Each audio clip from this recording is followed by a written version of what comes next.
പ്രപഞ്ചമെന്ന ഫിനോമിനനെ, പ്രപഞ്ചമെന്ന പ്രോസസ്സിനെ ആഴത്തിൽ മനസ്സിലാക്കാൻ ശ്രമിക്കുന്നവർ പറയുന്നു പ്രപഞ്ചത്തിന് 3 കമ്പോണൻറ്റുകളുണ്ടെന്ന്, പ്രപഞ്ചത്തിന് 3 സ്റ്റേജുകളുണ്ടെന്ന്.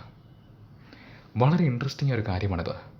കാരണം ഇന്ന് സയൻസ് പറയുന്നു മാറ്ററിൻ്റെ, ഒരു വസ്തുവിൻ്റെ അടിസ്ഥാന യൂണിറ്റായ, ബേസിക് യൂണിറ്റായ ആറ്റമിനും 3 കമ്പോണൻറ്റുകളുണ്ടെന്ന്. Proton, neutron, electron, 3 കമ്പോണൻറ്റുകൾ.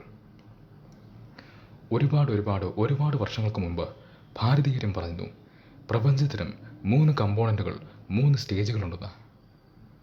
പ്രപഞ്ചം ഒരൊറ്റ എനർജിയാണ്. പക്ഷേ ഓരോ സമയത്തും ഈ എനർജിയുടെ റോളും ഈ എനർജിയുടെ രൂപവും വ്യത്യാസമുണ്ട്. അതുകൊണ്ട് അവർ അതിനെ 3ആയി ചിത്രീകരിച്ചു.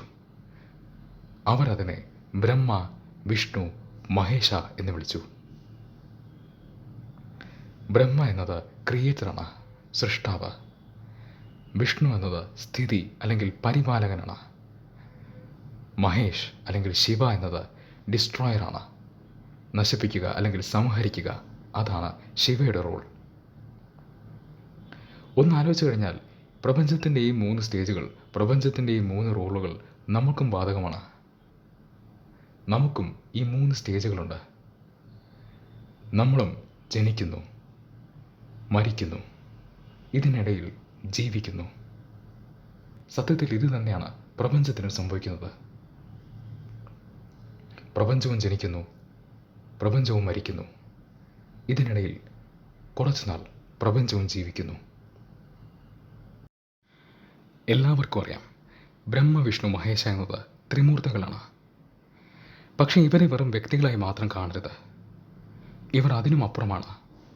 അതിനും അപ്പുറമുള്ള എനർജിയാണ് ഇവർ. ഇവിടെ വളരെ ഇൻട്രസ്റ്റിംഗ് ഒരു കാര്യം പറയാം. ബ്രഹ്മ എന്ന എനർജിയുടെ ആവശ്യം ഒരിക്കൽ മാത്രമാണ്. പ്രപഞ്ചത്തിൻ്റെ സൃഷ്ടിയുടെ സമയത്ത്, പ്രപഞ്ചത്തിൻ്റെ ജനനത്തിൻ്റെ സമയത്ത്. പ്രപഞ്ചം ജനിച്ചു കഴിഞ്ഞാൽ സത്യത്തിൽ ബ്രഹ്മയുടെ റോൾ കംപ്ലീറ്റ് ആയിരിക്കുന്നു, അത് പൂർത്തിയായിരിക്കുന്നു. ശിവയുടെ കാര്യവും അങ്ങനെ തന്നെയാണ്. ശിവയുടെ റോളും ഒരിക്കൽ മാത്രമാണ്, പ്രപഞ്ചത്തിൻ്റെ അവസാനത്തിൻ്റെ സമയത്ത്, പ്രപഞ്ചത്തിൻ്റെ മരണത്തിൻ്റെ സമയത്ത്. ഇങ്ങനെ പറയുമ്പോൾ ദയവ് ചെയ്ത് ബ്രഹ്മയ്ക്കും ശിവയ്ക്കും ഇമ്പോർട്ടൻസ് ഇല്ലെന്ന് വിചാരിക്കരുത്. അവർക്ക് പ്രാധാന്യമില്ല എന്നല്ല അർത്ഥം. വളരെയധികം പ്രാധാന്യമുള്ള റോളാണ് അവരുടേത്. പക്ഷെ മനസ്സിലാക്കേണ്ടത് ഇവരുടെ റോൾ ഒരിക്കൽ മാത്രമാണ് വരുന്നത്. നോക്കൂ, പ്രപഞ്ചത്തിൻ്റെ കാര്യത്തിൽ സൃഷ്ടി എന്ന സ്റ്റേജ് കംപ്ലീറ്റ് ആയിരിക്കുന്നു, അത് പൂർത്തിയായിരിക്കുന്നു. പ്രപഞ്ചം ജനിച്ചപ്പോൾ ആ ജോലി കഴിഞ്ഞിരിക്കുന്നു. ഇനി പ്രപഞ്ചത്തിലൊന്നും സൃഷ്ടിക്കപ്പെടാൻ ബാക്കിയില്ല. ഇനി പ്രപഞ്ചത്തിന് ജനിക്കാൻ ബാക്കിയില്ല. പ്രപഞ്ചം ജനിച്ചു കഴിഞ്ഞിരിക്കുന്നു.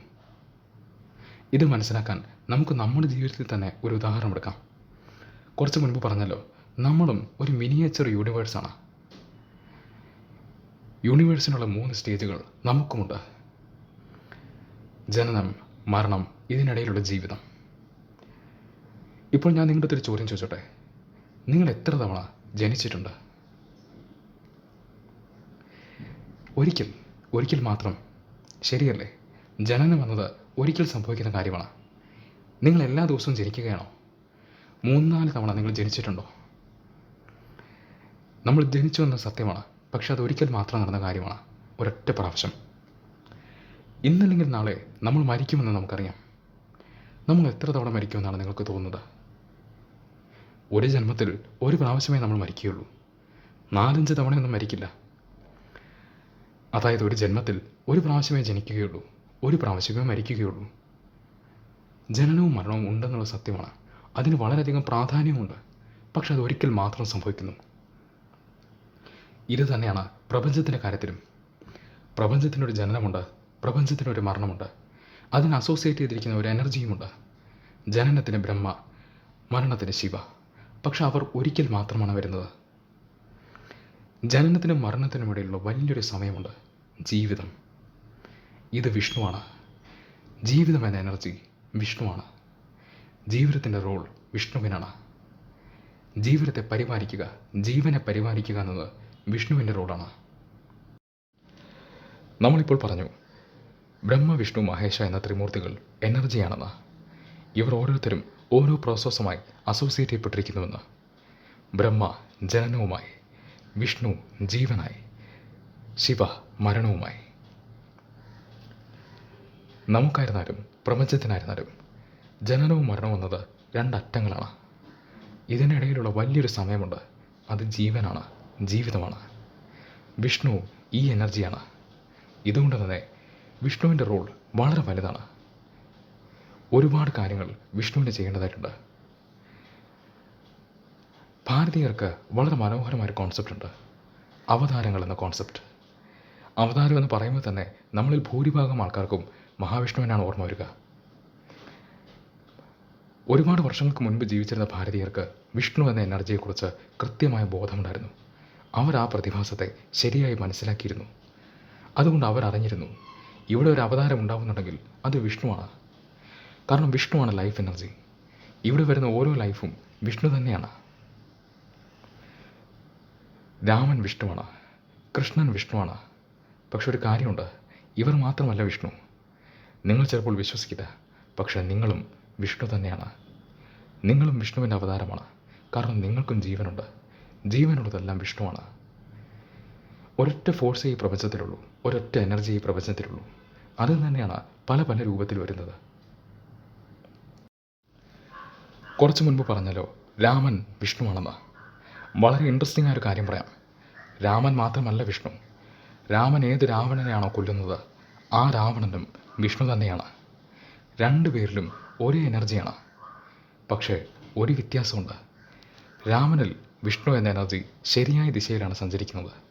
പക്ഷേ അതേ എനർജി രാവണനിൽ ദിശ മാറി സഞ്ചരിക്കുകയാണ്. ആ എനർജിക്ക് വഴിതെറ്റിപ്പോയിരിക്കുന്നു. അത് ട്രാക്ക് മാറിപ്പോയിരിക്കുന്നു.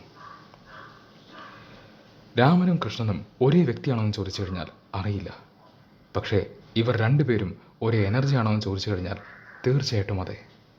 അവർ രണ്ടുപേരും ഒരേ എനർജിയാണ്. ഈ പ്രപഞ്ചം മുഴുവനും വിഷ്ണുവാണ്.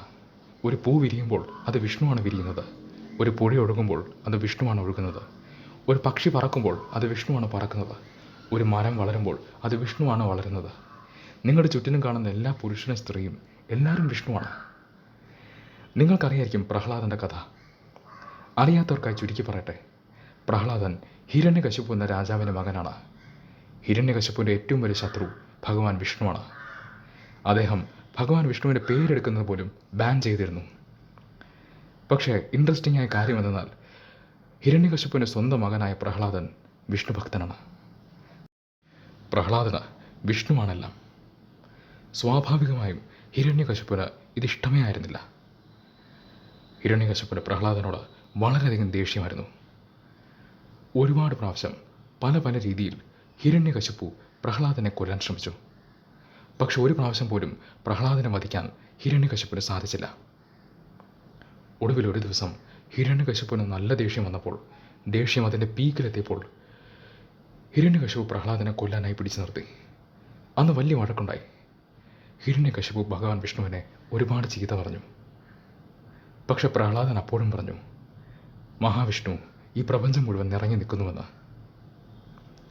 അപ്പോൾ ഹിരണ്യകശിപു ചോദിച്ചു, അങ്ങനെയാണെങ്കിൽ അടുത്തുണ്ടായിരുന്നൊരു തൂണുണ്ടായിരുന്നു. ആ തൂണ് കാണിച്ചുകൊണ്ട് ചോദിച്ചു, ഈ തൂണിൽ വിഷ്ണു ഉണ്ടോ? പ്രഹ്ലാദൻ പറഞ്ഞു, ഉണ്ട്. അങ്ങനെയാണെങ്കിൽ അത് കാണണമല്ലോ. വളരെയധികം ദേഷ്യത്തോടെ ഹിരണ്യകശിപു അയാളുടെ വാള് ആഞ്ഞു വീശി. വളരെ വലിയൊരു ശബ്ദമുണ്ടായി. തൂണ് പിളർന്നു. തൂണിനുള്ളിൽ നിന്നും ഒരാൾ പുറത്തേക്ക് വന്നു. തൂണിൽ നിന്നും വന്ന ആളെ കണ്ട് ചുറ്റിനുമുണ്ടായിരുന്ന അസുരന്മാർ പേടിച്ചോടി. ഭയാനകമായ രൂപമായിരുന്നു അത്. ശിരസ് സിംഹത്തിൻ്റെ, ശരീരം മനുഷ്യൻ്റെ. നരസിംഹം മഹാവിഷ്ണുവിൻ്റെ പ്രശസ്തമായ അവതാരങ്ങളിലൊന്നാണത്. പിന്നീട് സംഭവിച്ചത് നരസിംഹം ഹിരണ്യകശിപുവെ വധിക്കുന്നു എന്നതാണ്. നമുക്ക് പലപ്പോഴും വലിയ മെസ്സേജുകൾ ഒരു കഥയിലൂടെ സിമ്പിളായി കൺവേ ചെയ്യാറുണ്ട്. പ്രഹ്ലാദൻ പറയുന്നു, പ്രപഞ്ചം മുഴുവൻ വിഷ്ണു നിറഞ്ഞു നിൽക്കുന്നുവെന്ന്. തൂണിലും തുരുമ്പിലും വിഷ്ണു ഉണ്ടെന്ന്. അത് വെറുതെ ഒരു ഇമോഷൻ്റെ പുറത്ത് പറയുന്നതല്ല. പ്രപഞ്ചം ജനിച്ചു കഴിഞ്ഞു. പ്രപഞ്ചം ഇതുവരെ മരിച്ചിട്ടില്ല. അതായത് പ്രപഞ്ചത്തിനിപ്പോൾ ജീവനുണ്ട്. ഈ ജീവനുള്ള പ്രപഞ്ചത്തിൻ്റെ ഭാഗമായി എന്തൊക്കെയുണ്ടോ അതൊക്കെ വിഷ്ണുവാണ്.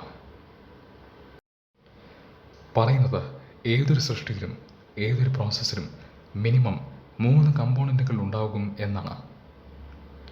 3-ൽ കൂടുതലുണ്ടായേക്കാം, പക്ഷെ ഒരിക്കലും 3-ൽ താഴില്ലാത്രേ. മിനിമം 3 വേണം. പ്രപഞ്ചത്തിൻ്റെ കാര്യത്തിൽ ഇത് ത്രിമൂർത്തികളാണ്, 3 എനർജികൾ. പക്ഷേ ഇങ്ങനെ പറയുമ്പോഴും ഓർക്കുക, സത്യത്തിൽ ഒരൊറ്റ എനർജിയുള്ളൂ. ഓരോ സമയത്തും ഓരോ ഡ്യൂട്ടി ചെയ്യുന്നതുകൊണ്ട്, ഓരോ സമയത്തും ഓരോ പ്രവൃത്തി ചെയ്യുന്നതുകൊണ്ട് ഈ ഒരൊറ്റ എനർജിയെ 3ആയി ചിത്രീകരിക്കുകയാണ്. നമ്മളിൽ മിക്കവരും ത്രിമൂർത്തികൾ എന്ന് പറഞ്ഞ് കണ്ടിട്ടുള്ളത് 3 ആൾക്കാരെയാണ്, 3 വ്യത്യസ്തമായ ഇൻഡിവിജ്വലുകളെ. നിങ്ങളിൽ എത്ര പേർ ശരിയായ ത്രിമൂർത്തി സ്റ്റാച്ചു കണ്ടിട്ടുണ്ടെന്നറിയില്ല. ശരിയായ ഡെപിക്ഷൻ ഇങ്ങനെയാണ്. അതിൽ ഒരു ശരീരമേ ഉള്ളൂ. ഒരു ശരീരത്തിന് 3 ശിരസ്സുണ്ടാവും, 3 തലയുണ്ടാവും.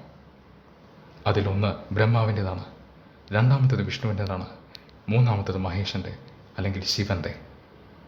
ഇതാണ് സത്യത്തിൽ ത്രിമൂർത്തിയുടെ യഥാർത്ഥ ഡെപിക്ഷൻ. ഒരു എനർജി തന്നെ 3 രീതിയിൽ വരുന്നു.